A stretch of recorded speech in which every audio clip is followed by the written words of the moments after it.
Hello everyone. आज हम लोग डिस्कस करने वाले हैं क्लास 12 सीबीएसई मैथ्स का सिलेबस नवंबर एग्जाम के लिए, जो 2021-22 का एक पार्ट है। ये पेपर आपको आएगा 40 मार्क्स का और 10 मार्क्स आपकी लगेगी इंटरनल असेसमेंट। तो देखते हैं कि 40 मार्क्स में क्या क्या सिलेबस है और कैसे मार्क्स की डिस्ट्रीब्यूशन की गई है।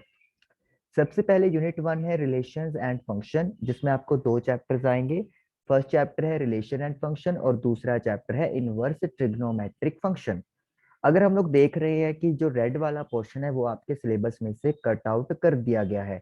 Composite function, inverse of a function, binary operation, यानी कि 1.3 एंड 1.4 एक्सरसाइज आपकी एनसीईआरटी के बुक की यहाँ पे डिडक्ट हो चुकी है। आपको वो वाले प्रिपरेशन करने की जरूरत नहीं है नवंबर एग्जाम के लिए। इनवर्स ट्रिग्नोमेट्री में भी डेफिनेशन, रेंज, डोमेन और सिर्फ प्रिंसिपल वैल्यू ब्रांच ही आप लोगों ने पढ़ना है।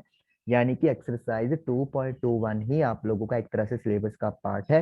लेकिन मोस्ट प्रोबेबली यहाँ पे कुछ पार्ट 2.2 का भी सभी करवाएंगे, क्योंकि थोड़ा सा सेफ जोन में ऐसे हो जाता है।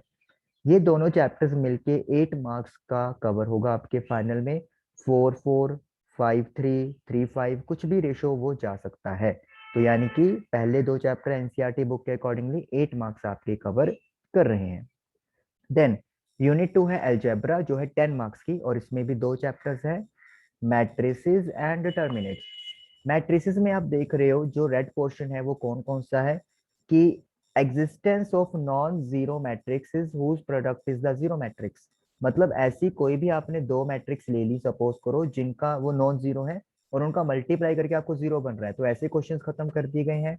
और concept of elementary row and column operation, साथ में आपको इनवर्स निकालने के लिए जो कॉलम और रो ऑपरेशन आप लगाते थे वो वाला भी खत्म कर दिया गया है। Proof of uniqueness of inverse, एक मैट्रिक्स एक पर्टिकुलर इनवर्स होता है, उसका प्रूफ है आपके एनसीईआरटी में, लेकिन वो भी अब खत्म कर दिया गया है। तो अगर हम लोग इनको कोलैबोरेटली बोले तो 3.4 एक्सरसाइज यहाँ पे खत्म होनी चाहिए, और 3.3 के ऐसे क्वेश्चंस खत्म हो जाने चाहिए जहाँ पे किन्हीं भी दो मैट्रिक्स को आप मल्टीप्लाई करते हो और उनका अगर आपको रिजल्ट जीरो मिलता है तो वो सारे क्वेश्चंस खत्म हो जाएंगे, लेकिन बाकी सारा चैप्टर एज इट इज है। डिटर्मिनेट्स की बात करें तो बहुत ज्यादा यहाँ पे उन्होंने कट किया है। प्रॉपर्टीज ऑफ डिटर्मिनेट्स 4.2 एक्सरसाइज पूरी की पूरी डिडक्ट हो चुकी है। इसके अलावा कंसिस्टेंसी, इनकंसिस्टेंसी और सॉल्यूशन जो है वो भी उन्होंने कट कर दिए हैं इनके बेसिस पे। यानी कि सीधा आपको इक्वेशन में दो या तीन वेरिएबल मिलेंगे और उनको सॉल्व करना है, यूनिक सॉल्यूशन उनका पक्का बनेगा ही बनेगा। यानी कि जो चेकआउट करने वाला होता था वो सारा पोर्शन आपका खत्म हो गया है। कंसिस्टेंटी और या इनकंसिस्टेंसी के लिए आपको कहीं भी चेकआउट करने की जरूरत नहीं है। एडजॉइंट, इनवर्स, माइनर, कोफैक्टर, ये सारा, एरिया ऑफ ट्राइंगल, ये सारा आपको कवर जरूर करना है, और ये टोटल 10 मार्क्स का आने वाला है। अगेन 3-7, 4-6, 5-5, 6-4 जैसे भी ये इनका डिवाइडेशन जा सकता है। तो 10 मार्क्स का ये वाला और 8 मार्क्स का प्रीवियस, तो टोटल 18 मार्क्स का हमारा अभी तक कवर हो चुका है। देन कैलकुलस में, जिसमें आपका continuity and differentiability and application of derivatives आएंगे। देखिए सबसे ज्यादा वेटेज इन्हीं दो चैप्टर्स में है। 17 मार्क्स का पेपर इनमें से आने वाला है। कंटिन्यूटी वाले चैप्टर की बात करें तो उन्होंने एक एक्सरसाइज पूरी काट दी है 5.8, that is Rolle and Lagrange's mean value theorems. ये थ्योरम्स थी जिनके कुछ न्यूमेरिकल्स थे, ये पूरी पर तरीके से काट दी गई है, लेकिन बाकी सारा चैप्टर एज इट इज रखा गया है। एप्लीकेशन ऑफ डेरिवेटिव्स पे बात करें तो 6.1, जिसमें rate of changes of body है, वही पूरी की पूरी काट दी गई है। Use of derivative in approximation, ये आप लोगों की 6.4 एक्सरसाइज है, ये भी पूरी तरीके से काट दी गई है। तो इसका मतलब क्या है कि 6 चैप्टर में जो है वो आपका अप्रोक्सीमेटली 60% सिलेबस जो है वो एज इट इज रखा गया है, और अराउंड 40% जो सिलेबस है वो डिडक्ट कर दिया गया है। और ये दोनों चैप्टर्स मिलके 17 मार्क्स के आपके कवर हो रहे हैं। तो अभी तक 35 मार्क्स हम लोग कवर कर चुके हैं। 5 मार्क्स का क्या है? 5 मार्क्स का है आपके एनसीईआरटी बुक का सेकंड पार्ट का चैप्टर नंबर लीनियर प्रोग्रामिंग। उसमें क्या है, आपको 5 मार्क्स का चैप्टर मिलेगा।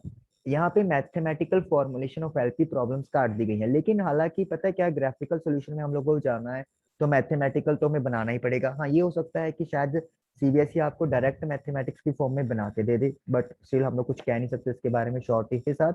और अनबाउंडेड रीजन वाले जो न्यूमेरिकल्स है वो खत्म कर दिए गए हैं। ये बहुत बड़ा मतलब एक तरह की डिडक्शन है, क्योंकि बाउंडेड में तो डायरेक्टली आपकी फिगर बन जाती है, पॉइंट्स कॉर्नर मिल जाते हैं और चेक कर देते हो। अनबाउंडेड में आपको 2 स्टेप्स और करने पड़ते थे, तो यानी कि आप लोगों का जो अब अटेम्प्ट करने का पैटर्न है वो बाउंडेड तक ही वैलिड रह गया है।